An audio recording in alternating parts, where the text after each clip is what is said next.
Bon, bonsoir tout le monde. Écoutez, pour le moment, j'arrête pas de recevoir de messages de parents et même de jeunes sur les agressions. Comme quoi ils se font agresser, qu'ils n'osent plus sortir de chez eux.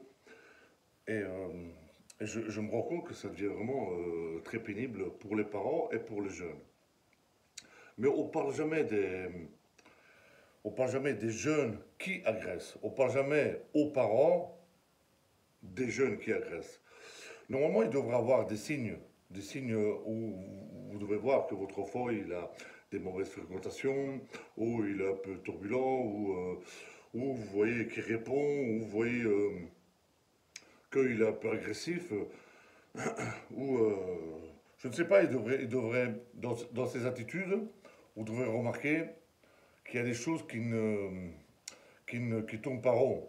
Parce que Parce que quand on regarde la grande majorité des agressions qui se passent, ben c'est souvent par des jeunes de 15, 16, 17 jusqu'à des 24, 25, 26 ans. Maintenant, je peux peut-être me tromper, il y a peut-être des personnes plus âgées, mais alors là, je dois un point chiche dans le cerveau, hein. En fait, de toute façon, ça c'est incroyable. Mais pour le moment, ce qui se passe, quand je reçois des messages comme ça, c'est triste parce que je me rends compte que les parents, ils n'osent plus faire sortir leur enfant dehors.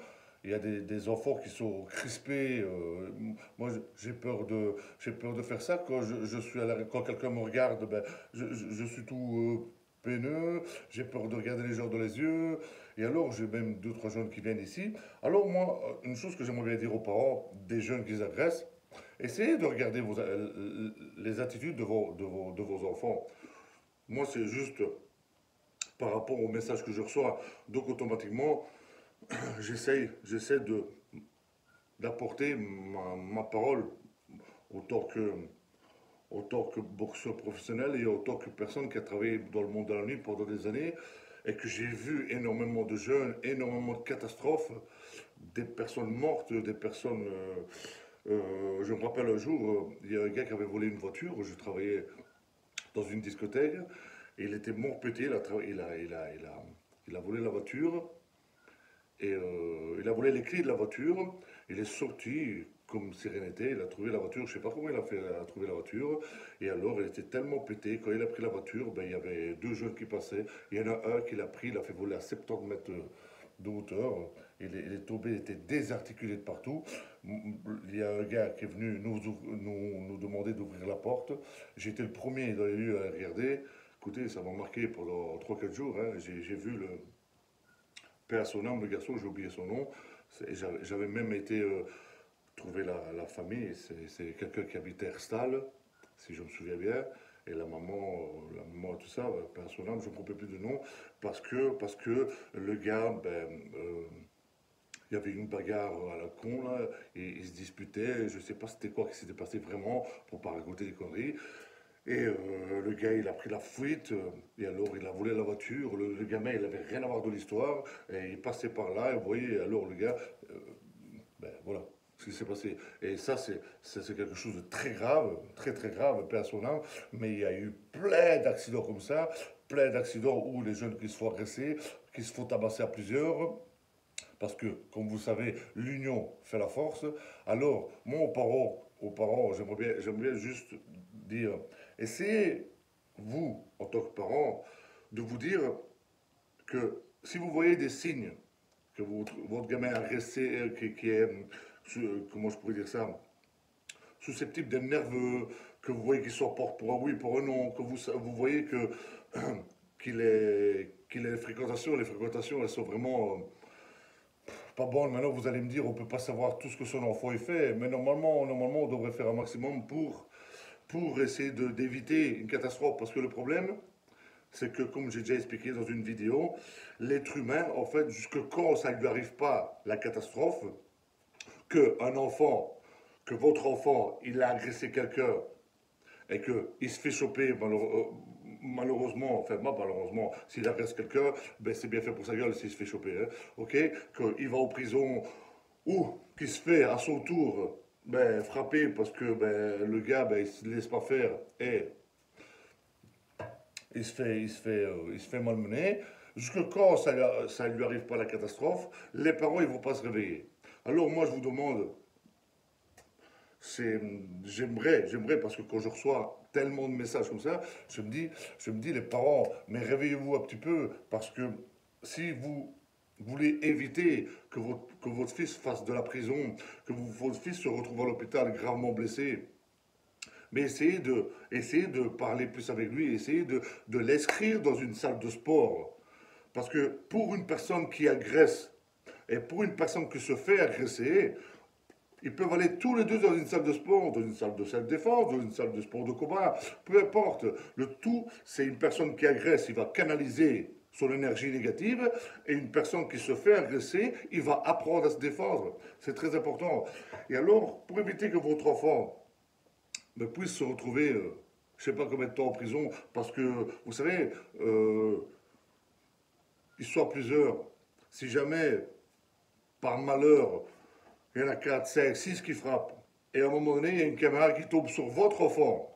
C'est votre enfant qui va avoir des problèmes. Et croyez-moi que les copains ou les soi-disant frères, ils vont laisser là, ils vont laisser dans la merde. Et croyez-moi, je l'ai vu 1000 fois. J'ai travaillé 20 ans en boîte de nuit. J'ai vu des trucs où on voyait que le gars, il avait pris des coups. Il prenait une batte de baseball, il frappait. Les potes, ils étaient partis en voiture. Et le gars, il se retrouvait tout seul. Je peux vous en raconter des centaines des histoires comme ça. Donc le problème, c'est que après, c'est là où je me dis, après, il ne faut pas pleurer. Après, il ne faut pas pleurer. Parce que si vous dites, mon enfant, ben, je le laisse aller à gauche, à droite, voilà, il faut que jeunesse se fasse. Ok, bien sûr, il faut que jeunesse se fasse. Mais à un moment donné, essayez de serrer un peu la vis, parce que quand jeunesse, il faut que jeunesse se fasse, mais si jamais il se retrouve dans une prison pendant 3 4 ans, un jour, ben, il tombe sur une mauvaise personne que lui ne se laisse pas faire, et il se fait vraiment massacrer, parce que maintenant, je ne sais pas si vous êtes au courant, mais énormément de personnes se promènent armées, surtout avec des petits couteaux, et des petits couteaux, croyez-moi, que moi, en étant quelqu'un qui a travaillé dans le monde de la nuit, j'ai 1000 fois plus peur d'un couteau que de, que d'une, que d'un pistolet, hein. Parce que un couteau, je vous garantis que quand on sait s'en servir, ou même si on ne sait pas s'en servir par peur, on pourrait blesser, et même très grave. Donc, essayez d'observer votre enfant. Et pour les parents que ces enfants se font agresser, et écoutez, essayez d'analyser les, pardon, votre enfant, les attitudes qu'il a. Et si vous voyez que votre enfant, ben, il est un peu renfermé en lui-même, qu'il ne parle pas, qu'il a peur de sortir, essayez de discuter avec. Essayez de discuter avec. Alors, essayez, ne le mettez pas dans n'importe quelle salle, tu vois. Pourquoi? Parce que c'est très important. Si votre enfant, il est faible psychologiquement, dans la salle où vous allez le mettre, c'est là où ça va faire toute la différence. Parce que à ce moment-là, il faut un entraîneur qui soit pédagogue, qui fasse en sorte qu'il reprenne confiance en lui tout doucement. Parce que si tu as un entraîneur qui va lui gueuler dessus, allez, vas-y, fais 10 pompes, c'est comme ça. Le gamin, il va se refermer. Il faut essayer de comprendre. C'est pour ça que j'essaye un maximum. Attention, je suis loin de là le meilleur entraîneur, c'est pas ça. Mais ce que je veux dire, c'est que c'est pour ça que j'essaye de discuter un maximum avec les gens qui viennent. Pourquoi? Parce que, bien sûr, il faut savoir leur point fort, mais il faut aussi savoir leur point faible. C'est ça le plus important. Pour que, il faut aller chercher là-dedans, il faut les puiser là-dedans. Comme je disais un jour dans une vidéo, je disais que tout être humain, que ce soit enfant ou adulte, si lui, dans sa tête, il est convaincu qu'il est capable de faire 10 pompes. C'est un exemple que je vous prends. Je pourrais en prendre 8000, mais c'est un exemple que je vous prends. S'il est capable de faire 10 pompes, lui, dans sa tête, il est convaincu qu'il sera capable de faire 10 pompes, qu'en réalité, il est peut-être capable d'en faire 12, 13. C'est à l'entraîneur et à le féliciter et le faire au bon moment. Quand tu sens qu'il est prêt à le faire. Parce qu'il faut qu'il soit convaincu lui-même d'en être capable. C'est ça le très important. Tout se passe là-dedans. 80% c'est dans le cerveau. Donc c'est pour ça que c'est très important que le parent puisse, euh, diriger son enfant vers un entraîneur ou vers déjà une discipline qui lui correspond, je sais pas, judo, taekwondo, boxe, self-défense, n'importe quelle chose, mais c'est une personne compétente. Essayez de regarder la personne, qu'est-ce qu'elle a fait, le parcours, l'entraîneur, je parle, et automatiquement, ne dirigez pas vers des, des personnes qui ne savent pas de quoi ils parlent.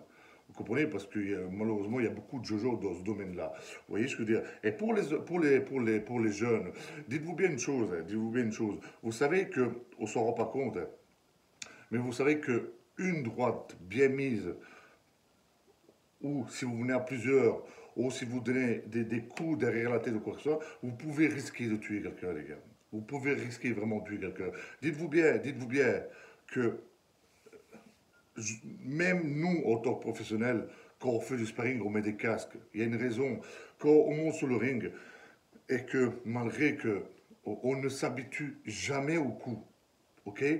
On ne s'habitue jamais à prendre des coups. Bien sûr, on va être beaucoup plus apte, ok?